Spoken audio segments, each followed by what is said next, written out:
it's you. Hey, here you are in the acoustic room of Willie's American Guitars.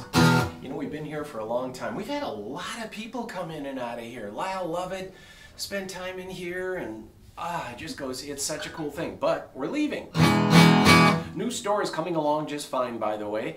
It's going to take a while because it just does, because that's what happens now with COVID. People, supplies, and people get sick and stuff happens. So it's coming, probably by May 1st. What I have here is a 1956 Gibson J45. And really, J45s have been one of the mainstays in the vintage guitar market. Guys continue to look for sunburst, Dreadnought-sized guitars. But here's something that's been happening. Two things. One, the vintage guitar market is on fire. And so guitar prices have gone up. I'm sorry, but they are really, really rising. And it's getting harder to replace the inventory. There's more people playing guitar, the population is bigger, guitar and music is on fire, they're at home and they're going, you know what? These sound great. And they tend to go up in value. But here's the other bit of news, and that is when I talk to Martin or Collings or even Larrivee, they say no longer do Dreadnoughts are not #1 anymore. What's #1 are the smaller bodied guitars are growing and growing. And we told you this here years ago, that the small-bodied guitars are really growing in popularity. So for Collings, it's the OM series that is their #1 seller. Same with Larrivee, and it's a growing concern for Martin. So guess what? In the vintage world, the smaller guitars are getting more and more popular. Gibson's LG2. So they made an LG1, which was ladder braced, and LG2 that was X braced. The LG3 was a blonde top, but they discontinued it. So let's just talk about this 59 LG2. Later, in the 60s, this guitar became the B25. Same guitar, same size, same construction, same tuners. But this one, this 59 that we just got in, is such a clean example. And for me, the details of having this yellowed binding as the lacquer finish that goes around it is yellows with age, and it just, the whole guitar actually glows. The orange and yellow inside the sunburst really does glow. Now you also have a guitar that's been aged for 62 years. You talk about the new manufacturers putting wood in a kiln and aging it. This is probably 65-year-old wood. The action is light, the bridge is high, it's crack-free.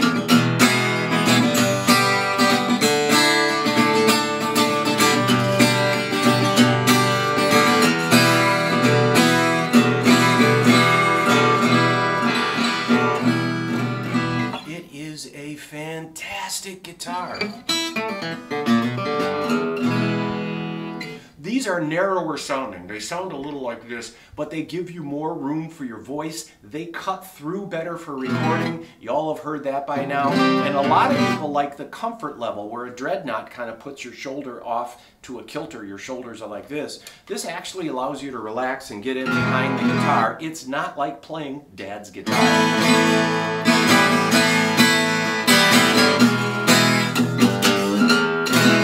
So this is a 1959 LG2 we just got in. It has two cases, the old one and a newer one. And then this is an LG 3/4. You can see it side by side here. It's a 3/4 size, and it really coordinates to the string length too. I'm placing the bridges the same spot, but there's this much less room on this guitar, which makes the chording a little easier. It's not just for students. It actually is a really functional tool. My two boys, Nick and Brett, will tell you we've had one of these in our house for 30 years, and it's our go-to guitar. It's really a cool guitar. This one, this 1953, where's my sign? I gotta hold this up so y'all can see it. 1953, we're a visual, so I'm a visual guy. 53 LG 3/4. We tuned this like a 12-string guitar, but took the low strings off. It's tuned exactly the same way. Get on your tuner and you got E, A, but they're an octave above.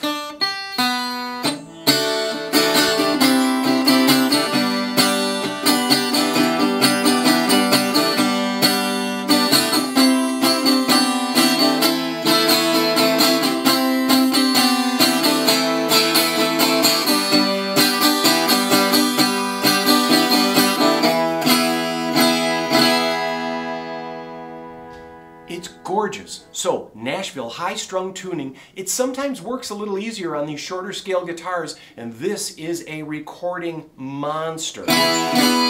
You can tune it up to regular tuning, no problem. But we put this Nashville tuning, which is just the high strings and a 12 string.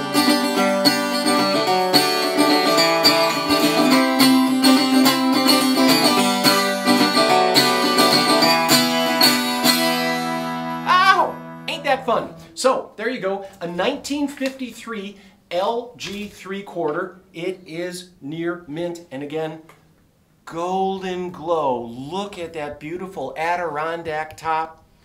It is just a gorgeous guitar, and this 59 LG2 that just came in, the prices on these are getting closer and closer to the big-bodied guitars. Just like amplifiers, the little ones are what people want these days. There you go. I'm going to say goodbye for now. Goodbye for now.